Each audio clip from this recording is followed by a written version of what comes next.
안녕하세요. 오늘은 두 번째 강의 시작하도록 하겠습니다. 오늘은 프란시스칸 학문적 전통이 나타나기 전에 이루어진 교회 안의 학문적 흐름에 대해서 간략하게 소개하려고 합니다. 하느님의 창조 이외에 하늘 아래 새로운 것은 없다. 보통 이렇게 많이 이야기합니다. 이처럼 이전 시대를 살펴보지 않고 바로 프란시스칸 신학에 대해 이야기하는 것은 참 어려운 일이고 가능하지 않은 일입니다. 또한 이 영상을 보시는 분들의 이해를 돕기 위해서라도 초기 교회부터 프란시스칸 신학이 어느 정도 학문적 전통으로 꽃피우는 1300년대까지의 대략적인 신학적 흐름을 살펴보는 것은 매우 중요하다고 생각합니다. 앞으로 이어질 나눔은 지난 2013년 프란시스칸 영성 학술 발표회에 강사로 참여하셨고 지난 2019년 4월 하느님 품으로 돌아가신 미국의 저명한 작은 형제회 신학자 캐넌 오스본 형제의 저서 프란시스칸 사상의 학문적 전통과 그가 하셨던 발표회의 강의를 바탕으로 하고 있다는 것을 미리 알려드립니다. 예수 그리스도의 부활 이후에 제자들은 그동안 예수님께서 하신 말씀과 행동을 되풀이하면서 그분에 관해 이야기했습니다. 이들에게 예수님은 이해의 대상이 아니라 삶을 공유하는 대상이었습니다. 함께 다니고 같이 이야기하고 보고 듣고 느끼면서 예수님이 누구이신지 깨달았을 것이고 그 깨달음의 정점은 부활하신 예수님과 만남이었습니다. 여기엔 신학적 의견이 아니라 영성적인 대화가 많았을 것입니다. 사도들과 제자들에게 하느님과 예수님은 신앙의 중심입니다. 그리고 회당이나 성전 예식에 참여하여 구약을 완성하시는 예수님을 설명했을 것입니다. 이 시기에 가장 중요한 인물은 사도 바오로입니다. 그는 훌륭한 교육을 받은 유대인으로 본인이 체험한 예수님의 삶과 가르침, 죽음과 부활의 의미를 개약의 하느님 안에서 유대의 신앙과 결합시키고자 노력했습니다. 특히 그가 남긴 많은 서간들에서 자신의 신학적 성찰이 이루어지고 있음을 확인할 수 있습니다. 그리고 이 시기에 신학이 그 첫 발걸음을 떼고 있음을 알 수 있습니다. 이후 70년부터 100년 사이에 신학 성경의 상당 부분, 즉 4개의 복음서, 사도행전, 사목서간, 요한묵시록이 쓰였습니다. 쓰여지는 글들은 이해를 전제로 한 표현입니다. 다시 말해 각각의 저자에 따라 자신들이 속해 있던 공동체가 지닌 예수님에 대한 이해를 반영하고 있습니다.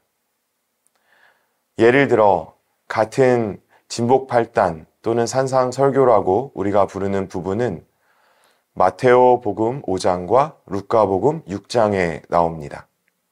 하지만 그 시작은 조금 차이가 납니다.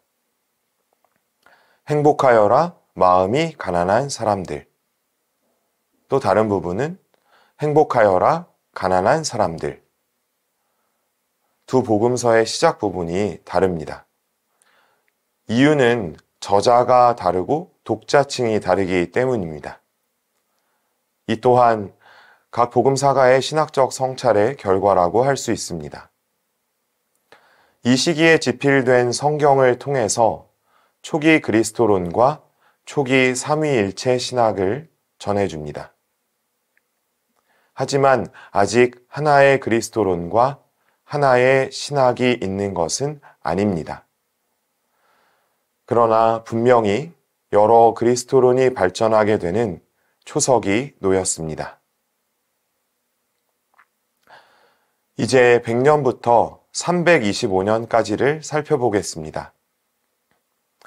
이 시기는 최초의 신학자들과 교부들이 나타나는 시기이고 325년 니케아의 첫 보편 공의의 시기까지 이어집니다.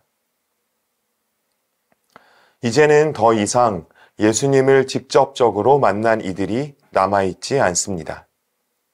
이 말인즉 이 시기부터는 직접적 체험이 아니라 전해 듣고 성경을 통해 읽고 알게 된 하느님을 보다 더 잘 이해하기 위해서 사람들이 머리를 맞대기 시작했다는 것을 의미합니다. 그동안 체험적, 경험적 깨달음을 설명하고 기록했다면 이제부터는 듣고 읽은 것을 해석하는 시기가 도래했습니다. 이때 조금 더 구체적인 그리스도론이 등장합니다. 예수 그리스도의 신원, 정체성에 대한 다양한 설명이 이루어집니다. 또한 많은 교부들과 신학자들은 자신들의 배경에서 당대 최고의 지성적 도구를 사용하면서 예수 그리스도를 설명하고 삼위일체 하느님을 이해하고자 노력했습니다. 이 시기에 우리가 잘 알고 있는 여러 교부들이 등장합니다. 이들 가운데 대표적인 학자들은 안티오키아의 이나시오, 로마의 유스티노, 알렉산드리아의 클레멘스, 리옹의 이레네오, 오리게네스들입니다. 체계적인 그리스도론과 상세한 삼위일체론이 발전하는 가운데 주요 쟁점은 어떻게 예수님께서 하느님이시며 동시에 인간일 수 있는가라는 문제였습니다.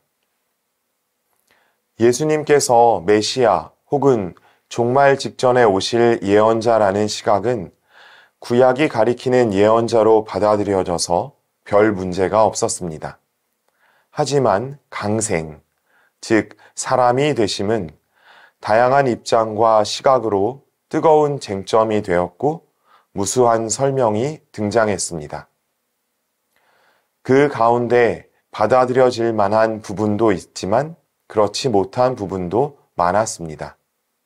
여기서 또 다른 문제, 즉 무엇을 수용하고 무엇을 수용하지 않을지 판단을 내릴 권한의 문제도 대두되었습니다.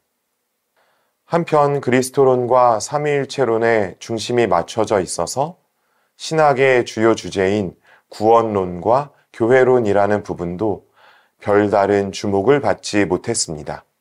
이 시기에 다양한 쟁점이 생긴 배경을 살펴보면 우선 정치적 입장의 충돌이 있었고 서로 다른 언어로 인해 원활한 의사소통이 어려웠고 동시에 동일 단어가 다르게 해석되는 문제가 있었습니다.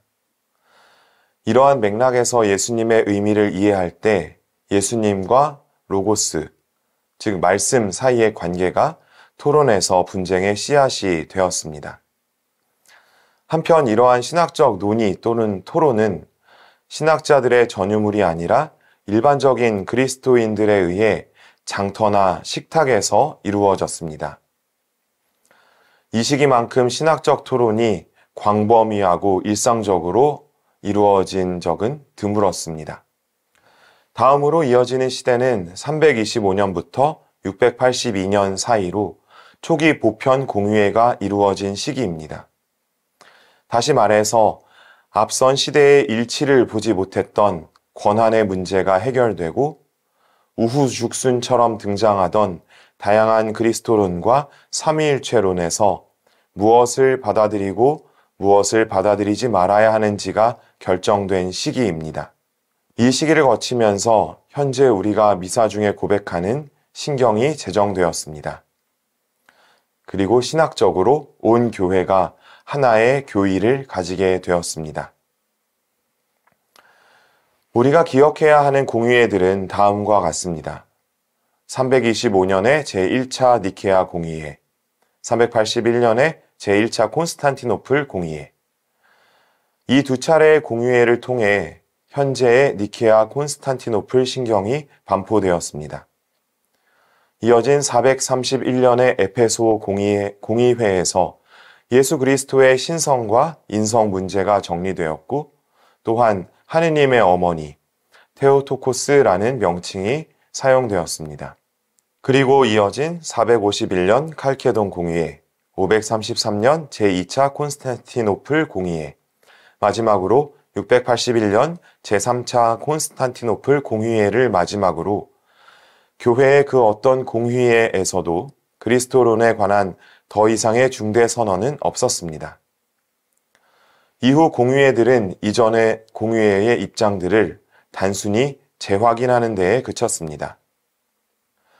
이 입장들을 정리해보면 초기 교부들과 신학자들은 강생의 의미를 설명하면서 하느님께서는 관계적인 분이시라는 자신들의 이해를 거듭 숙고하였습니다.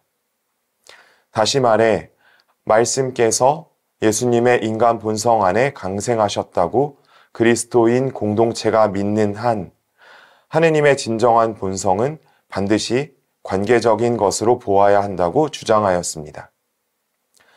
이에 초기 그리스도교 사상가들은 단독적 초월의 하느님이 아니라 관계적 초월의 하느님에 초점을 둔 신론을 서서히 그러나 튼튼하게 발전시키기 시작하였습니다.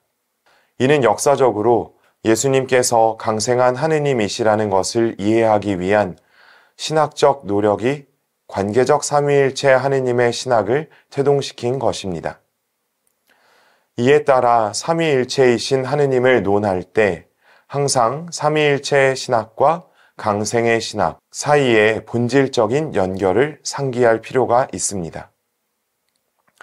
이 시기에 아타나시우스, 치릴로 등은 관계적 하느님을 주목했고 카파도키아의 교부들 대바실리오, 니사의 그레고리오, 나지안스의 그레고리오, 아우구스티노 등은 사랑의 친교 안에 모든 피조물을 일치시키는 우주적이며 동시에 그리스도 중심적인 전망에 다각적으로 공헌하였습니다.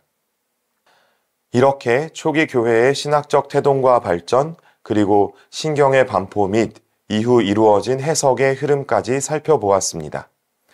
다음 시간에는 보다 더 프란치스칸들의 활동 시대에 가까운 중세로 접어드는 시기의 가장 큰 변화와 영향에 대해서 살펴보도록 하겠습니다. 고맙습니다.